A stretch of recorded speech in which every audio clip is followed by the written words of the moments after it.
algunas cosas. Un poquito. Es casado, tiene un hijo y una hija, 3 nietas y un nieto. Licenciado en Sociología por la Universidad de Lovaina, doctor en Sociología por la Universidad de Deusto, tiene también estudios de Teología y Ciencias Morales y Religiosas en la Universidad de Lovaina. Para él, Lovaina es, su año y Lovaina son especialmente importantes, de hecho en el viaje, pues lo ha referido en varias ocasiones. Desde el año 1975 reside en Donostia, en San Sebastián, aunque afirma que la autopista Bilbao fue su segunda residencia mientras daba clase en Deusto a lo largo de 30 años. Y últimamente, por lo que me ha contado también, de la cantidad de charlas que da prácticamente por todas las ciudades españolas, creo que el avión es su tercera vivienda.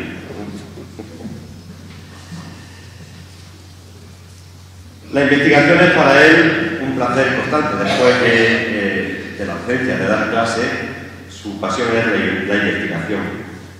Ha trabajado preferentemente en la área de sistemas de valores y de la religión como fenómeno sociocultural, sociología de la juventud, sociología de la violencia juvenil, epidemiología y sociología de la drogadicción y sociología de la familia, y siempre los temas relacionados también con ETA y la cuestión de la convivencia y la reconciliación. Ya jubilado de dar clase, realiza el ensayo fundamentado, sea en informes y estudios empíricos, sea en reflexiones contrastadas con autores competentes. Busca siempre distinguir la mera opinión de la afirmación fundada, pero sabiendo que la verdad no está en un cajón del que él tenga la llave. Afirma que la verdad siempre incompleta la vamos construyendo entre todos, con la deliberación y escucha de los otros, particularmente cuando los otros obtienen argumentos y planteamientos diferentes de nosotros. Es miembro fundador de la Sociedad Española de Toxicomanía, miembro fundador de la Fundación Izale y Guipúzcoa, también que agrupa, entre otros, Proyecto Hombre y Norbera. Y bueno, yo soy sin más que no me voy a detener en ellos porque si no me va a llamar la atención, ¿no?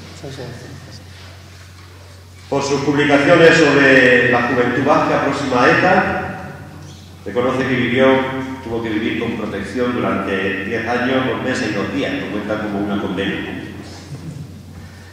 de los cuales cerca de 5 años tuvo que tener una escolta permanente. Afirma que su mujer, su hijo y su hija son los que verdaderamente sufrieron esta situación. Y afirma también que quiere, sin enfangarse en el recuerdo, no olvidar. Este gran intelectual y excelente persona, como es reconocido también por quienes lo conocen, que nos va a hablar hoy de los cambios sociológicos en el matrimonio y en la familia. Don Javier, bienvenido, suya es la palabra y también este aplauso con el que le acogemos entre nosotros.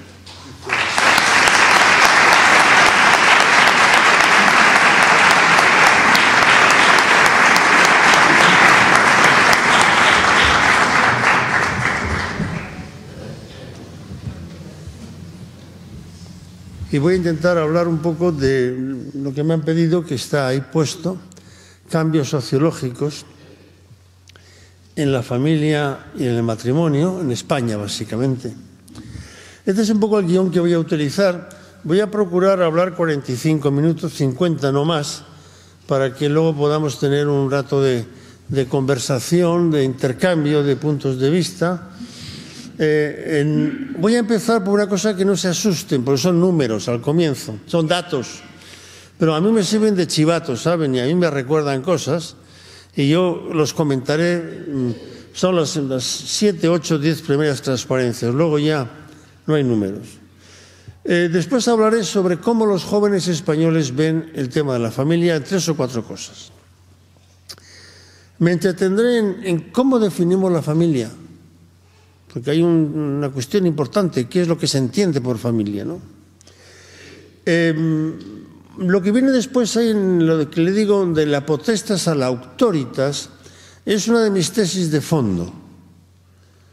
Y es que estamos pasando de un modelo patriarcal, mediterráneo, de matriz cristiana, de potestas, de que se hacen las cosas por el artículo 33, porque lo digo yo. Pero cuando seas padre comerás huevos. Ay, si te oyera mi abuelo, no te permitiría hacer esto que estás haciendo.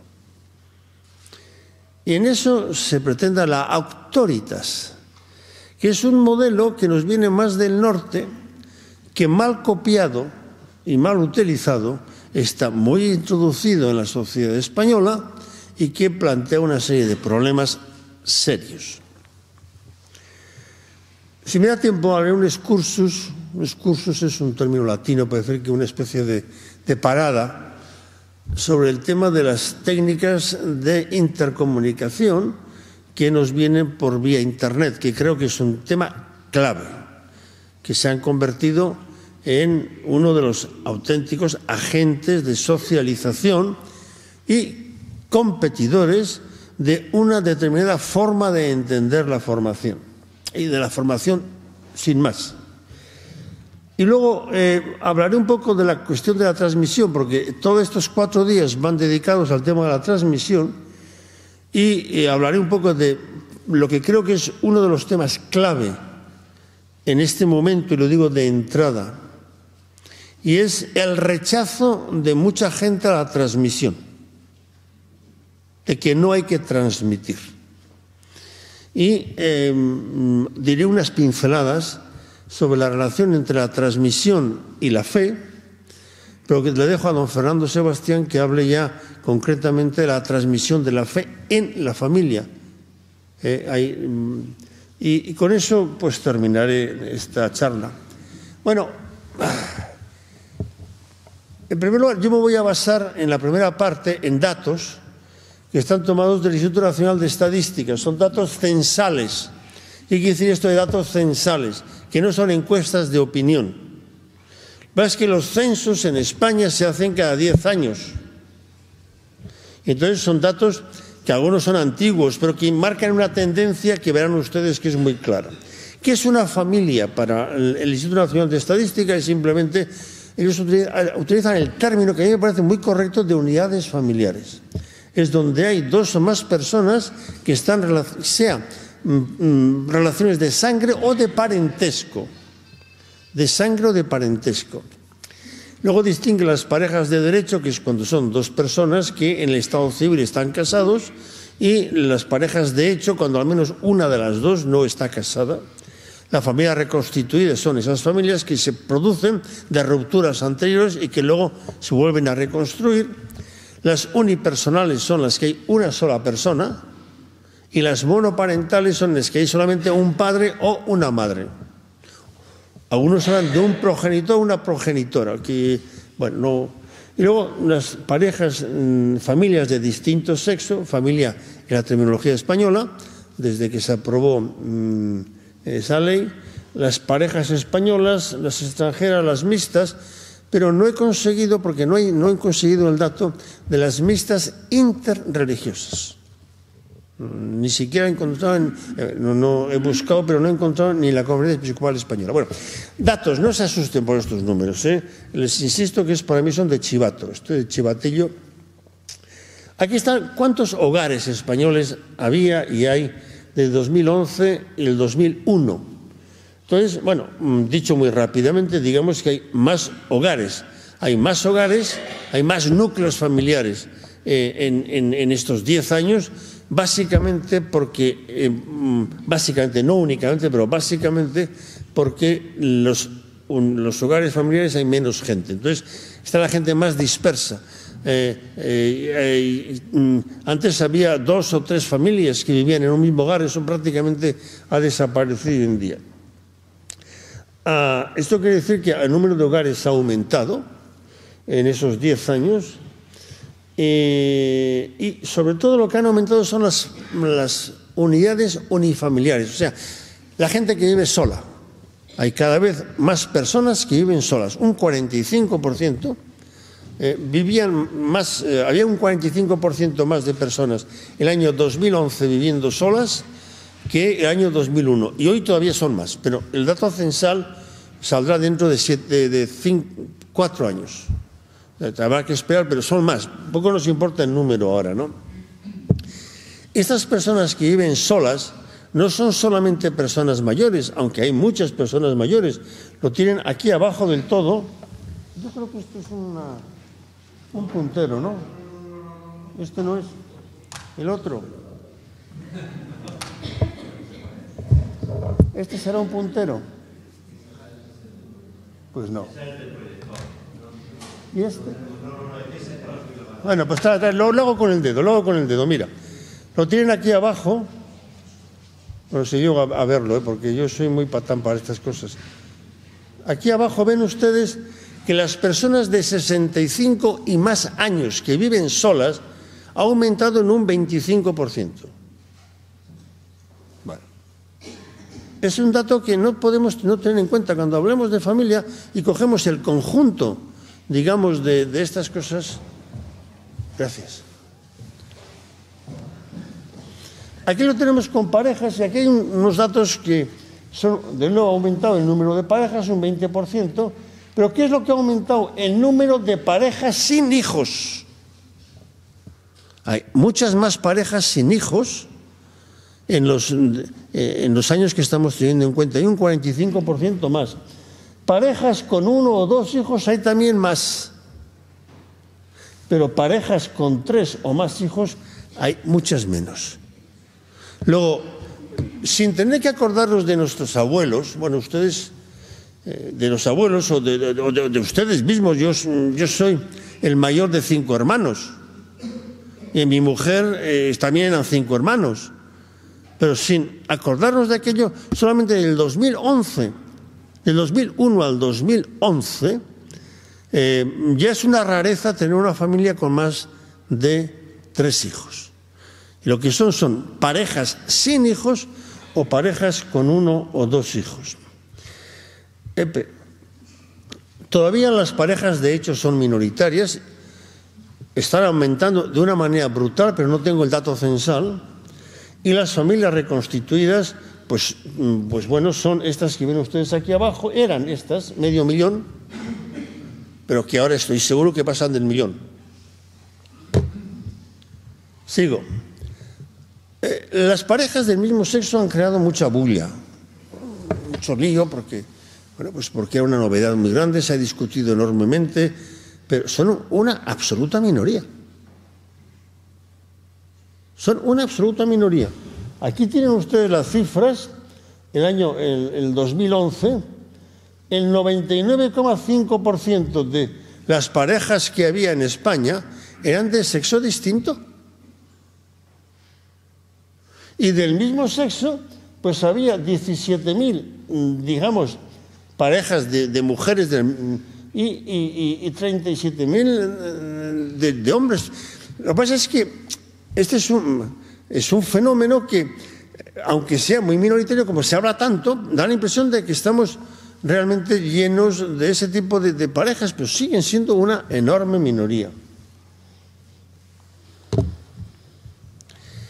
Según nacionalidad, la mayor parte de las familias obviamente son españolas, entre las 2 parejas son españolas, pero tengan ustedes en cuenta de que hay ya un 9% en la que el hombre y la mujer son extranjeros, a los que hay que añadir un 5% en los que uno de los dos, sea el padre o sea la madre, sea el hombre, sea la mujer, son extranjeros. Con lo cual tenemos, bueno, pues una proporción ya importante de familias que no son familias, digamos, solamente de españolas. Y bueno, esto realmente en España pues no es muy grande. Si ustedes van a Francia, por ejemplo, es muchísimo mayor, o van a Suecia, a otros sitios, ¿no? Bueno, estas son las cifras que les he dicho, que luego resumiré rápidamente. Esto que tengo aquí es muy importante. Y aquí nos encontramos ya no con un cambio cuantitativo, sino cualitativo. Es la evolución de bodas del año 96 al 2016, en 20 años, en una generación. En 20 años se ha dado literalmente dando la vuelta a la tortilla. Porque si el año 96 Las bodas católicas, porque hay que decir así, eran bodas católicas, no religiosas, sino católicas, eran el 76%, 3 de cada 4. 20 años después, la cifra era un poco más de un cuarto, 27%. Mientras que las bodas civiles, sí, el año 96 era el 23%, el 2016 era el 71%. O sea, se había dado la vuelta. O sea, los datos, era uno de los cambios más fundamentales que se han producido y que valdrían por sí solo para hablar solamente de esto. Solamente de esto. Yo le decía al rector del seminario que estuve la semana pasada en París y me compré un libro que habla del fenómeno de la descristianización de la sociedad francesa, con un subtítulo que era Anatomía de un derrumbe. De un derrumbe. Esto es un derrumbe. Esto que tenemos aquí es un derrumbe. Derrumbe es cuando de pronto brum, brum, brum, todo se rompe. Entonces, este tema últimamente me ocupa, me preocupa, pero si sigo ahí no paso de la transparencia número 15. Luego, pero esa es una constatación que está ahí, ¿no? Algunos datos mayores de lo que hemos visto, lo repito, es que el modelo padre-madre-hijos ya es minoritario. La suma de las familias nucleares, o sea, de una sola persona, de las monoparentales y las unipersonales, estas son ya más que las familias de padre, madre e hijos. A lo sumo es 1 o 2 hijos. Hay mucha gente que vive sola. Mucha gente, no hay que olvidar nunca eso. En una pastoral no podemos olvidar la cantidad de gente que vive sola. No solamente gente mayor, también gente joven. Y no solamente eso, hay algunos y algunas que hacen gala de querer vivir solas. Hasta hay un libro escrito por Carmen Alborch, Solas, que hacen una especie, digamos, de elogio de la soltería. Ese es un fenómeno que es relativamente novedoso. Luego vamos a ver en los jóvenes cómo lo ven así, también eso. Otro dato fundamental que indica, otro dato de derrumbe, son las rupturas matrimoniales. ¿Quién nos iba a decir a nosotros hace 20, 25 años que España iba a dar la tasa más elevada de rupturas matrimoniales de Europa, juntamente con otro país que se me ha olvidado cuál es? Aquí está la evolución. El año 1981, la proporción era de 12 a 1, quiere decir que de 12 matrimonios se rompía 1. En 2008, de 1,5, o sea, si quiere usted, de 3 se rompían 2. La razón era de 1,5 a 1. Pero en 2014, de donde tengo este dato, la proporción era 0,65 a 1, que lo he pasado a otra cosa mucho más fácilmente comprensible, era casi 7 de cada 10 matrimonios se rompen. Casi 7 de cada 10 matrimonios se rompen. Más que en Europa. En Europa es casi 1 de cada 2. Claro que no es igual toda Europa, como no es igual toda España. O sea, aquí habría que hacer análisis finos que no se hacen. Aquí les he puesto los datos en Andalucía, lo que no tengo es el dato de Jaén en concreto.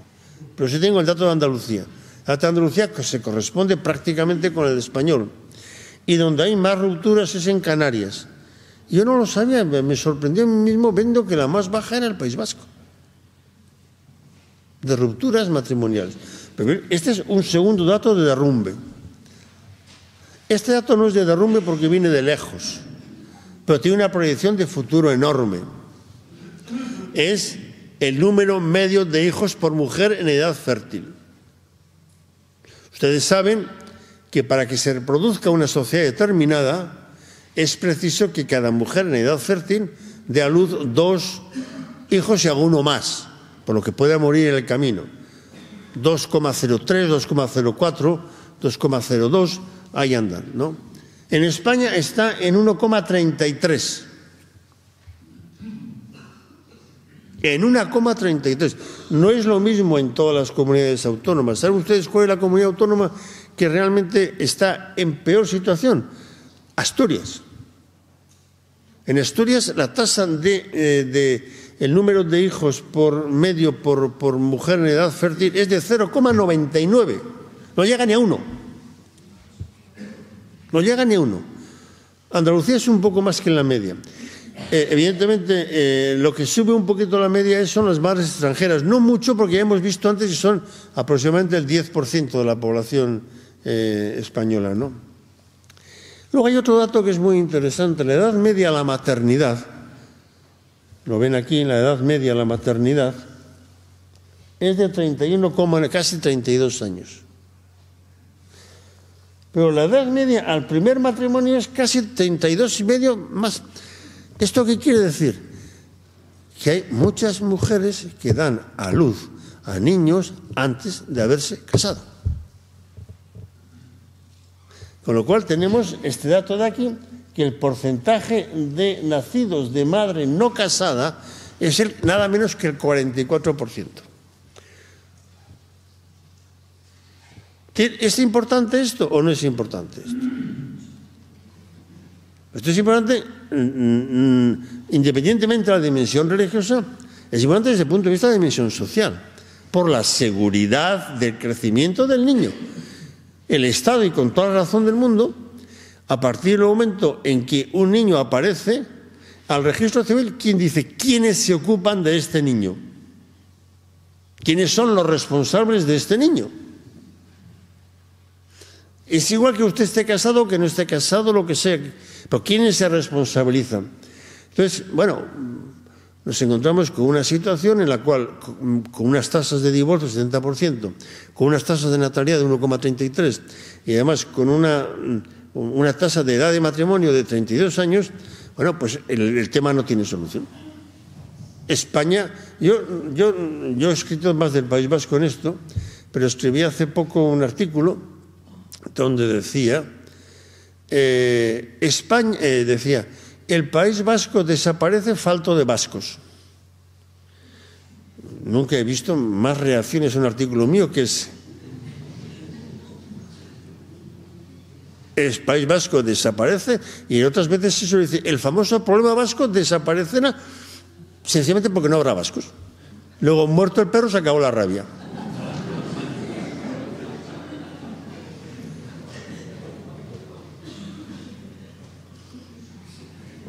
Bueno, he escrito sobre esto un artículo, estoy escribiendo ahora otro, pero en fin, no estamos hablando de mis artículos aquí. Ven ustedes que estamos ante fenómenos, más tablas, pero hablamos de jóvenes ahora. Me voy a basar en el último estudio de la Fundación Santa María, que se ha publicado en diciembre pasado, en base a datos del año 2016. Esta tabla de aquí es una tabla muy importante en la cual yo he colaborado muchas veces, porque yo he trabajado con la Fundación Santa María mucho tiempo y he dirigido incluso 2 estudios, donde se dicen las cosas más importantes para orientarse en la vida. ¿Quiénes son los agentes de socialización a los cuales los jóvenes conceden más importancia en este momento en España? Aquí tienen ustedes todo este montón de numeritos, porque para decirles que estos venimos trabajándolo desde el año 89, incluso desde el 84. Pero en fin, me parecía que ya bastaba con eso. No vamos a estudiar la evolución, pero vean ustedes la última columna, esta que está aquí abajo, que es la de 2016. ¿Cuál es el principal agente de socialización? La familia. Según los jóvenes, ¿dónde se dicen las cosas más importantes para orientarse en la vida? En la familia. Es un dato, es una certeza sociológica. Quizás a algunos de ustedes les suenen los estudios de FOESA que se hicieron en los años 60 del siglo pasado. Los estudios de FOESA decían lo mismo. Si hay algo que no ha cambiado en todos estos 60, 70 años es en la importancia que los jóvenes, los menores, dan a la familia como agente de socialización. Luego, espero llegar a eso, verán ustedes que no todas las familias tienen capacidad de socialización. Porque se puede socializar de muchas maneras, aparte de bien o mal, de muchas maneras. Y se puede no socializar. Pero así todo, la gran mayoría dicen que lo más importante está en la familia. Por eso, vean ustedes que es la cifra mayor en todos los años, en todos, está siempre la familia. E incluso el último año más. ¿Por qué más? Pues porque están creciendo solos, en inseguridad, en precariedad, faltos de balizas de comportamiento, y se agarran a lo que tiene más cercano, que es a la familia. Yo lo veo en mis nietos también. Es normal, va a decir que los nietos sí, ¿verdad? Pero cuando yo veo a mis sobrinos que tienen 16, 18 años, cuando hay una cosa, a la familia. Luego, eso no, a pesar de que podemos pensar que no es así, a pesar de que en muchos momentos no hagan caso, sigue siendo el agente socializador más importante, todavía hoy en día.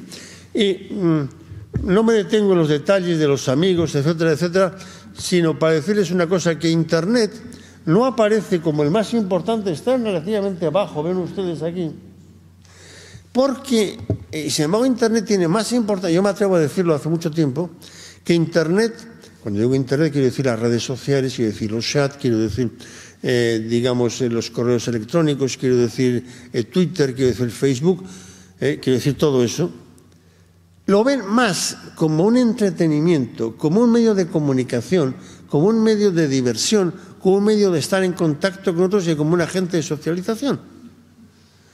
Y yo digo, precisamente por eso es por lo que puede ser más agente de socialización, porque no lo ven como agente de socialización, porque ellos no quieren ser socializados, quieren ser autónomos.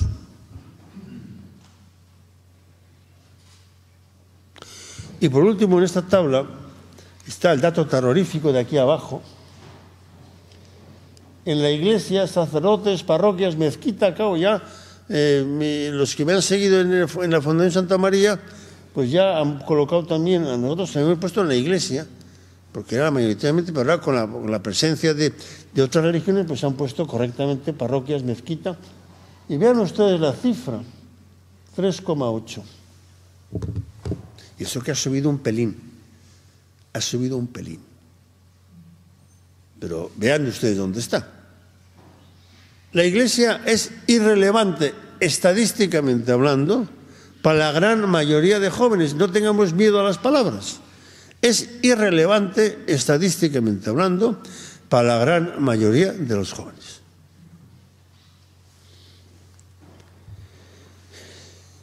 Familia, ¿qué formas de convivencia prefieren los jóvenes? Pues vean ustedes, aquí están 2005 y 2016, pues mayoritariamente casarse conviviendo antes con su pareja. Es el pan nuestro de cada día.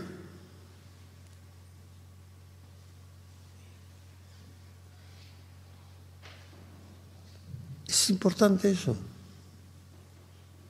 Es grave eso. ¿Se acuerdan ustedes de cuando éramos chavales hablaban de experiencias prematrimoniales?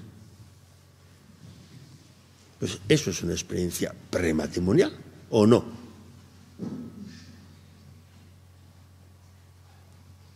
El problema mayor no viene, en mi modesta opinión, de que se casen conviviendo antes con la pareja, sino que quieran vivir en pareja sin casarse. Que eso es lo que está aumentando. Y en este momento es relativamente frecuente, más de lo que aparece aquí, en mi opinión, al menos en algunos ámbitos. España no es igual hablar del País Vasco que hablar de Andalucía. Déjeme que haga aquí me ha venido esto a la cabeza para que no se me olvide. Ustedes tienen algo que en gran parte ha salvado, que es la religiosidad popular, no me canso de decirlo. Lo vengo diciendo hace mucho tiempo, ¿no? Tiene sus qués, como todo tiene sus qués. por supuesto. Pero todo esto habría que mirarlo yo hablando con el rector me decía que la mayor parte de los chavales aquí en Jaén se bautizan, creo que me decías tú, muchos, son una población muy grande. En el País Vasco no llega al 25%, o menos. Por algo que veremos luego, que es el problema de la no transmisión. Dos cuestiones más de tablas.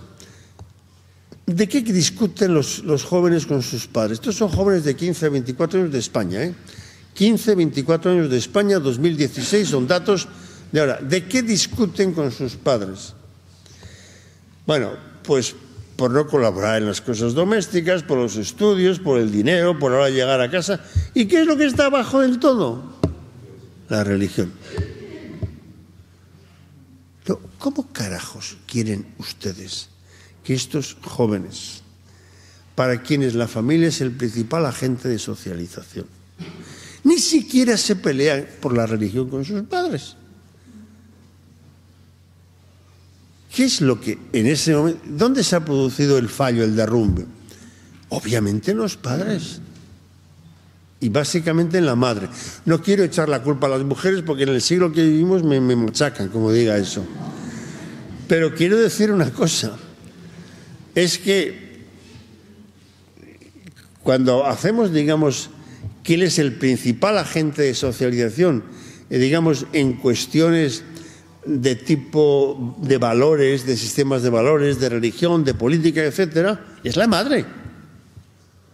Yo tengo probado que cuando hago análisis de nacionalismo vasco, ¿quién cree ustedes que transmite el sentimiento nacionalista vasco? No es el padre, es la madre. La amacho que decimos en euskera, amacho es madre en euskera, es la amacho la que transmite. Y la amona, la abuela, la amacho y la abuela. El padre podría ir a los mítines, comprar libros, revistas, hacer lo que sea, pero quien transmite es la madre. En la religión pasa lo mismo, con excepciones, por supuesto. Por ejemplo, en mi caso. En mi caso, mi padre influyó mucho más que mi madre en la transmisión de mi fe religiosa. Pero admito que estadísticamente no es así. Y por último, y esto es terrorífico, parece que cosa más negativa nos está contando este señor hoy. Parece mentira. Dice, ¿qué cualidades, se les pregunta a los jóvenes, qué cualidades habría que intentar inculcar a los niños en casa? A ti, que eres un jovencito de 20, 22 años, ¿qué crees tú que habría que inculcar a los niños? ¿Qué te parece que es lo más importante? Y aquí, la columna está aquí, la del centro, ¿veis? Está, en primer lugar, buenos modales. ¿A quién le va a decir, no? Buenos modales. Es una cosa que no acabo de entender. Ahora que está de moda ir con pantalones rotos, enseñando la rodilla, y además deshilachos, ponen los buenos modales. Es una cosa que se me escapa. La tolerancia, la responsabilidad. Y miren lo que está aquí abajo. La fe religiosa. La familia posmoderna es la familia en la que los individuos construyen y vuelven a construir libremente durante todo el tiempo que les dé la gana y como les dé la gana. No se respeta a la familia como familia, no se respeta a la familia como institución, pero se respeta a la familia como instrumento de complemento psicológico de las personas. Es como una prótesis individualista. La familia es ahora una institución dentro de la cual los derechos y los deseos subjetivos son más fuertes que las obligaciones colectivas. Cuando se le preguntó, ¿y qué hace usted con los niños?, se pueden imaginar la respuesta que dio. Eso es un problema de guarderías. Punto. Este modelo es un problema de guarderías, de que haya guarderías. Y no voy a negar yo que tiene que haber guarderías, me lo dirán a mí, porque si no hay guarderías, yo tengo a mis nietos en casa todos los días a las 8 de la mañana. Y hombre, de vez en cuando sí, pero todos los días no. Todos los días no. Bueno, a que no me hagan decir lo que no digo. Pero evidentemente hay más que eso, ¿no? Hay más que eso. Yo he traído aquí otra definición que me la salto. Yo, sin embargo, defino la familia como la unidad de dos o más generaciones, en las cuales la generación adulta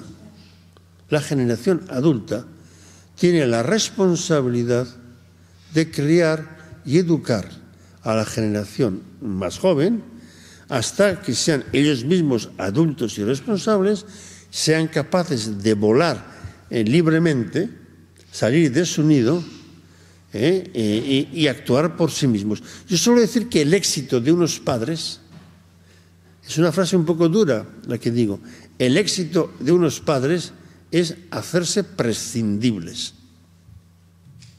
El día que hemos conseguido que los hijos vuelen por sí mismos, que sean autónomos y responsables, y que sean capaces de volar, que no tengan que depender de nosotros, ese es el mayor éxito. Les aseguro que cuesta, Cuesta. Cuando uno es padre, le cuesta darse cuenta de que ya... Pero yo hace tiempo que reconoció que llegaba a la segunda edad de la obediencia.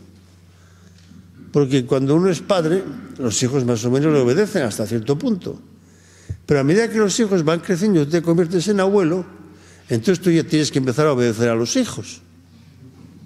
Porque ellos son los que te mandan, y te dicen, esto así, esto lo otro. Oye, puedes quedarte con los críos, ¿no? Y ya he llegado a la edad en la que ya tengo que obedecer hasta a los nietos.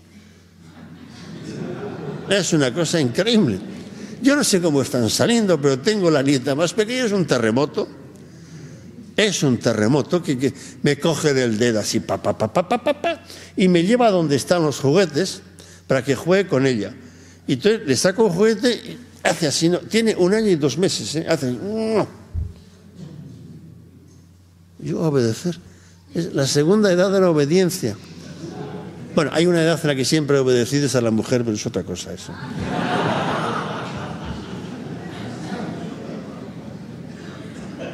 Bueno, como no está aquí, aprovecho, no vayan a chivárselo, ¿no?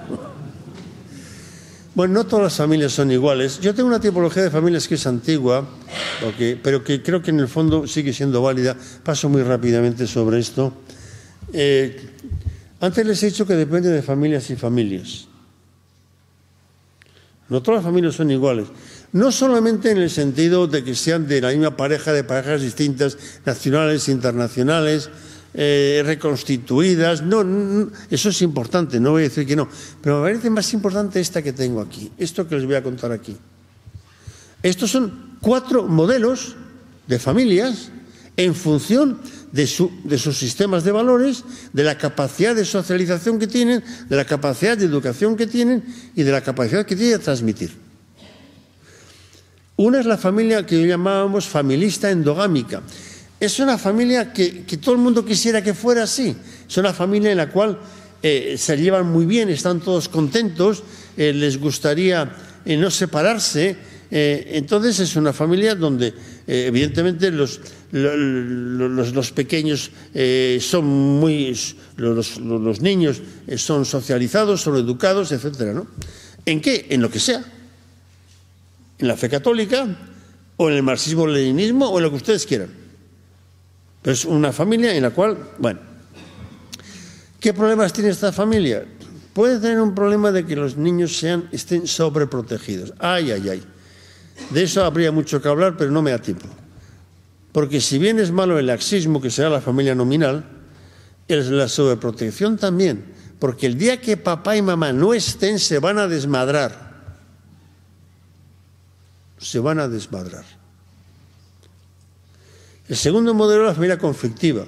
Las hay. Yo tengo otro estudio, me da más o menos las mismas cifras, un 15%. ¿Qué es una familia conflictiva? Pues la palabra lo dice, esa familia en la cual, bueno, pues están a la greña. A veces los padres y los hijos, desde muy pequeños. Aquí no siempre, pero uno de los agentes fundamentales es la presencia de unos padres muy mayores, con un perfil autoritario, conservador, que quieren imponer un modelo de familia que ya no existe, que es el que vivieron ellos en otros tiempos. No siempre, pero este es un modelo de familia conflictiva. Digo que no es este el único caso porque puede darse el caso en este momento de familias en las cuales el conflicto proviene por los hijos, incluso con padres que pueden ser del modelo primero, del modelo 1, pero que los hijos les salen ranas, y aquí normalmente la explicación viene en el grupo de amigos que tengan los hijos, en el grupo de amigos. Tercer modelo de familia, que es el más numeroso, lo llamamos nominal, porque de familia solamente tiene el nombre. Es una familia de coexistencia pacífica, no se pelean, no se tiran los trastos a la cabeza, procuran que haya una especie de armonía no conflictiva.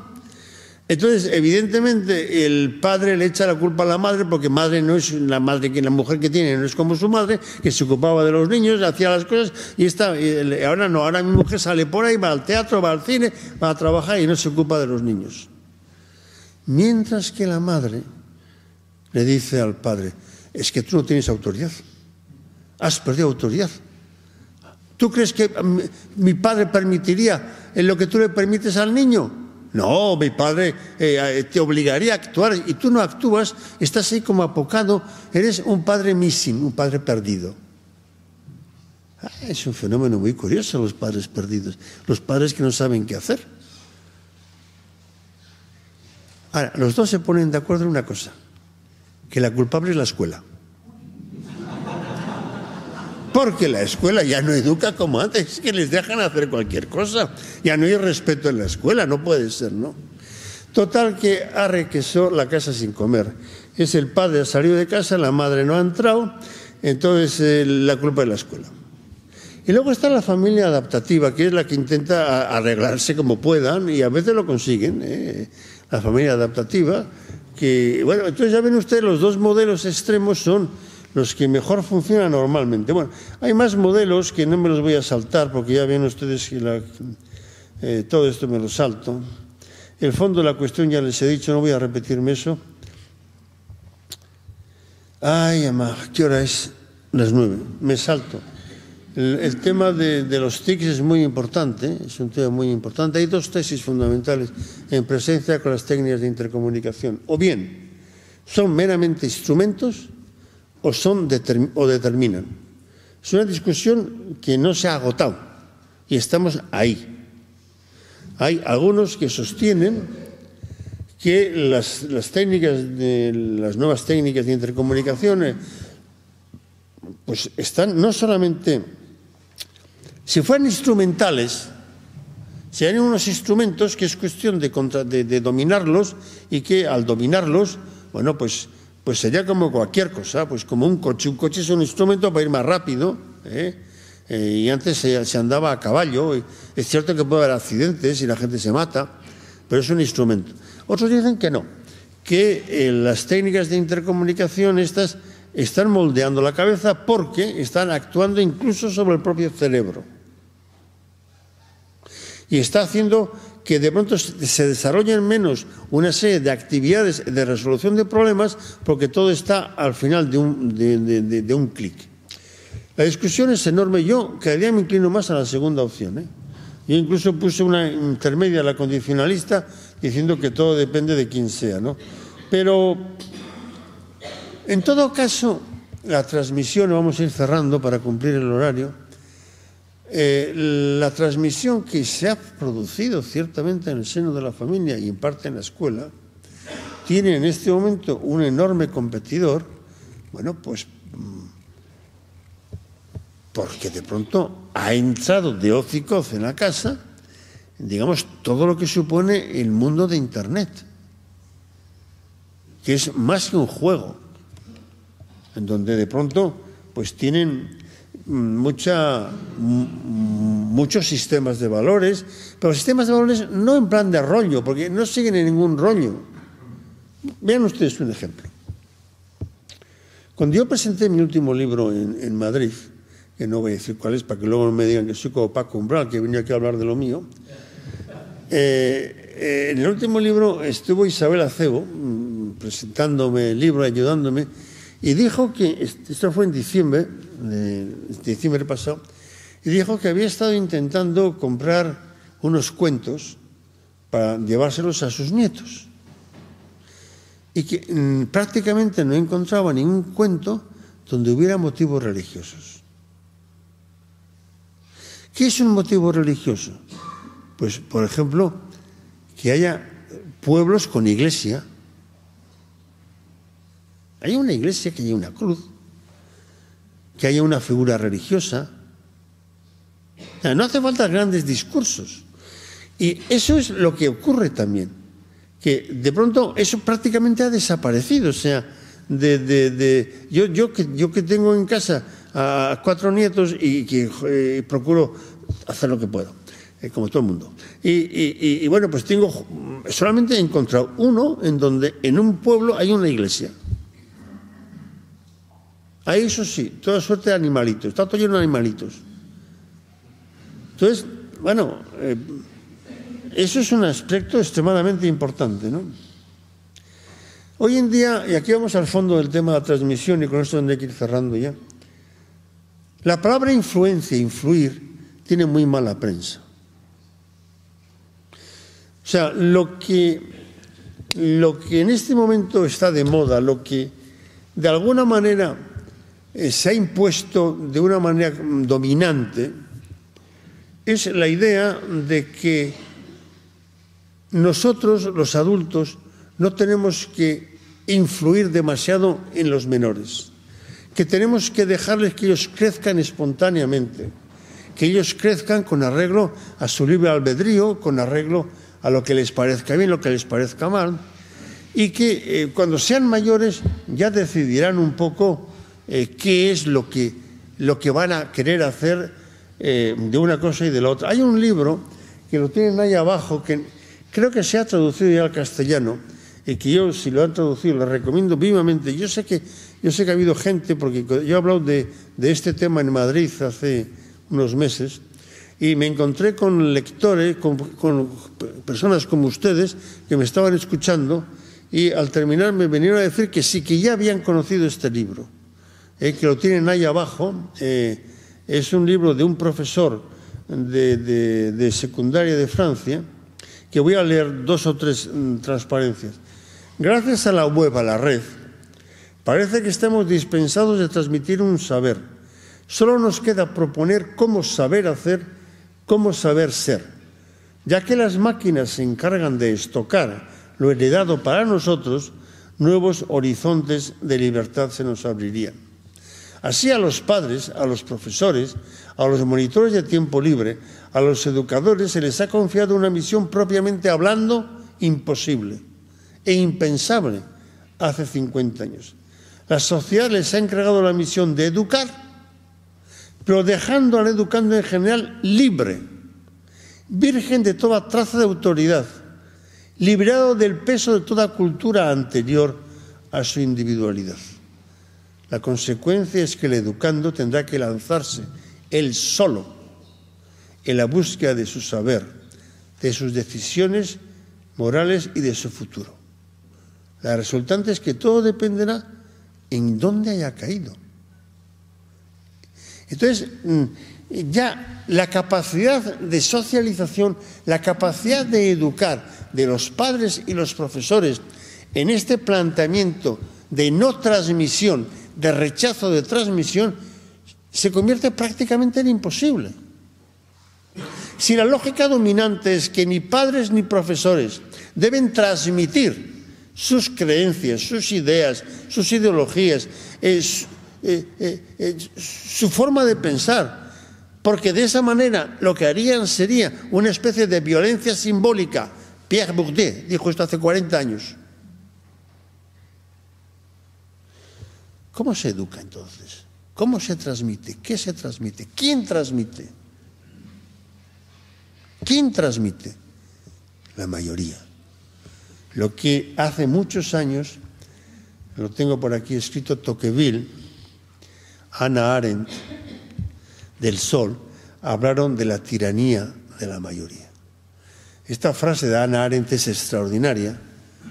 Liberado de la autoridad de los adultos, en realidad el niño no ha sido liberado, sino sometido a una autoridad bastante más horrorosa y verdaderamente tiránica, la tiranía de la mayoría. Un niño, una persona, ustedes y yo, tenemos más capacidad de enfrentarnos a un dictador que a la mayoría. Porque si nos enfrentamos al dictador, incluso podemos tener un aura de, joder, qué tío más genial, es capaz de enfrentarse al que manda. Pero si yo me enfrento a la mayoría, el riesgo es la marginalización. El riesgo es marginarse. Podría hablar más, pero he prometido acabar con tiempo de hacer alguna pregunta, pero es en este contexto en el que vendría el problema de la transmisión de la fe. Ya se les hablará de esto Fernando Sebastián y yo voy a parar aquí, pero este es el contexto. Yo quiero que se queden, al menos con lo que les he dicho, con la dificultad de la transmisión cuando hay por parte de una ideología dominante, no contra necesariamente la religión, también contra la religión, pero por la idea de transmitir y dejar, cada cual que crezca cuando él quiera, ¿no? Así, un ejemplo claro en el tema religioso lo tenemos cuando no se quiere transmitir la fe religiosa, diciendo, cuando sea mayor ya decidirá él lo que quiera, pero eso podríamos plantearlo en el tema político y en cualquier otra de las cuestiones de la vida. Bueno.